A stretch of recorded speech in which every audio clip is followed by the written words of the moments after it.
Ladies and gentleman, इस episode को शुरू करने से पहले मैं आप लोगों को तहे दिल से शुक्रिया अदा करना चाहता हूं कि आप लोगों ने मेरा पिछला एपिसोड को बहुत लाइक किया है। पिछले एपिसोड में मैंने एक स्टोर विजिट किया था और उस स्टोर का नाम था शिवराज सुपर मार्केट। उस स्टोर के जो मैनेजर थे बद्रीनाथ योगी, उन्होंने अपने वैल्यूबल इनपुट्स दिए हैं हमें। और मैं चाहूंगा कि अगर आपने उस एपिसोड को नहीं देखा है तो आप वापस जाइए, उस एपिसोड को देखिए और सीखिए कि किस तरह एक रिटेलर एक नए ब्रांड को हेल्प करता है अपने स्टोर में लॉन्च करने के लिए। और एक एग्जिस्टिंग कंपनी अगर अपने आप को स्केल अप करना चाहती है तो उनको किन बातों का ध्यान रखना चाहिए। बद्री भाई ने जो कहा है वो बहुत प्रैक्टिकल है। और वो कहा जाता है ना कि आप चाहे प्लान कितना भी कर लो, आपके लिए सबसे इंपॉर्टेंट प्लानिंग के साथ है इम्प्लीमेंटेशन। और जब हम इम्प्लीमेंटेशन की बात करते हैं तब हमको एक स्टोर के साथ एंगेज होना पड़ता है। और वो एंगेजमेंट सक्सेसफुल तभी होगा जब हम वो करेंगे जो कस्टमर चाहते हैं।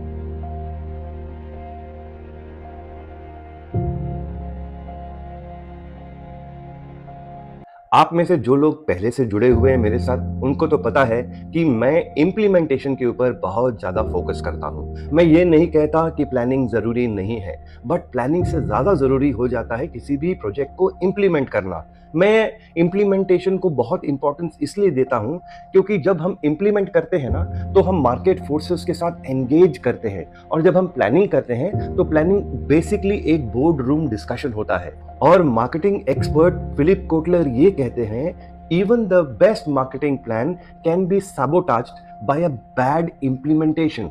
इसका मतलब ये होता है कि आप चाहे अपनी प्लानिंग को कितना स्ट्रांग क्यों ना बना ले, अगर आपके प्लानिंग में इम्प्लीमेंटेशन का एंगल नहीं है, इम्प्लीमेंटेशन के चैलेंजेस नहीं है, तो आपका प्लान सक्सेसफुल होने की संभावना बहुत कम होती है।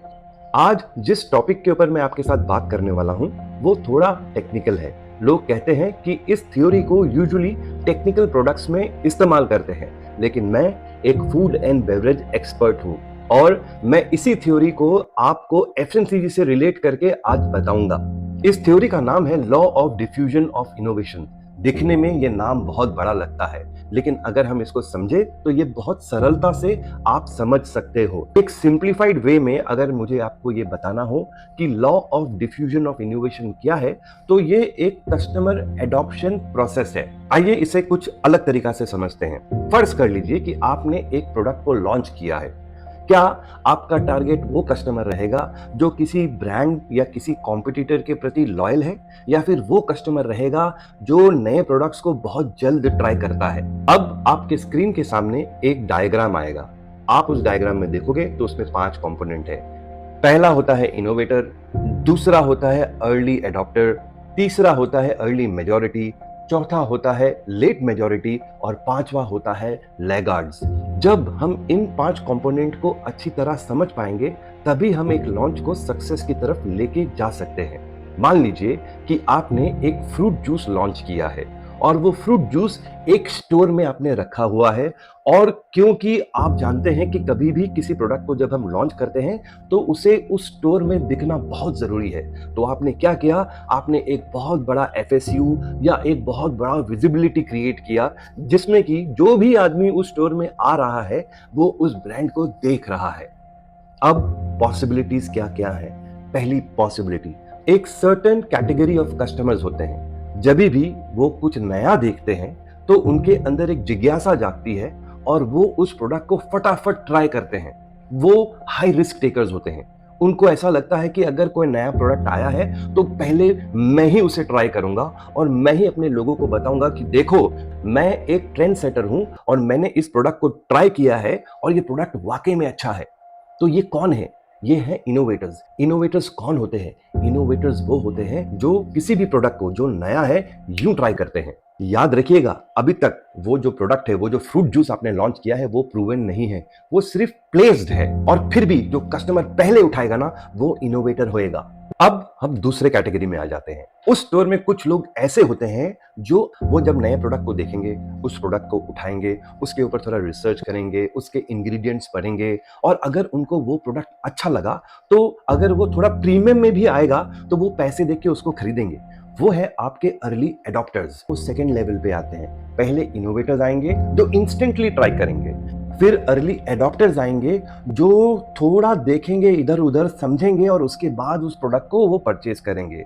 अब तीसरे लेवल पे आ जाते हैं। मान लीजिए कि आपका जो विजिबिलिटी एसेट है अभी भी वहीं पे है और आपको उस स्टोर में 3 से 4 महीने हो गए हैं। जब इतना टाइम आप स्पेंड करते हो तो जो वहाँ के कस्टमर इंटरेक्शन होता है वो देख रहे हैं कि इनोवेटर्स ले रहे हैं प्रोडक्ट को और अर्ली एडॉप्टर्स उस प्रोडक्ट को ले रहे हैं। इससे क्या होता है, जो थर्ड सेगमेंट है जिसको मैं अर्ली मेजॉरिटी कहूंगा, वो लोग फिर उस प्रोडक्ट के प्रति अट्रैक्ट होते हैं और सोचते हैं कि ये एफएसयू अगर यहाँ पे इतने दिन से पड़ा हुआ है और इसके अंदर जो प्रोडक्ट है वो आ रहा है और जा रहा है, तो इसका मतलब ये है कि शायद ये प्रोडक्ट चल गया है।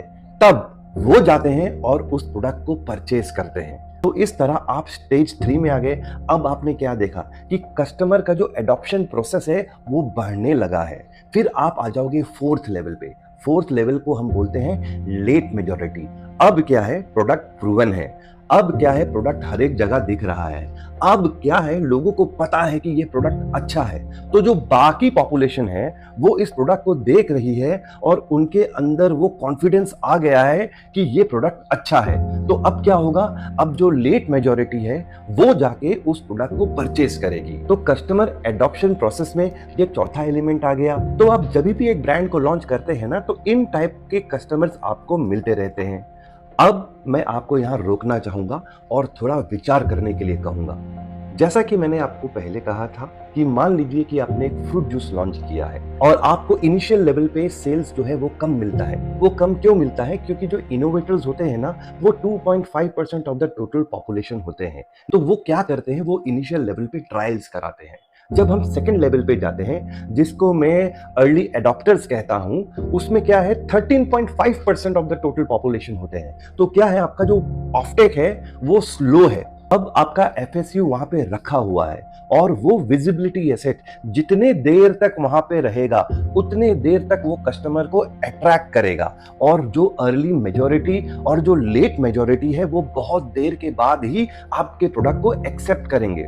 तो इसमें आप समझे क्या, इसमें समझे ये कि भैया ये जो है ये एक लॉन्ग टर्म काम है। अगर आपने विजिबिलिटी एसेट लिया है और उसको 3 महीने में ही बंद कर दिया तो आपको जो रिजल्ट आना चाहिए वो रिजल्ट नहीं आएगा। इसीलिए मैं हमेशा कहता हूं लोगों को, जो भी मुझसे एडवाइस मांगते हैं, कि ब्रांड लॉन्चेस में सबसे इंपॉर्टेंट चीज क्या है?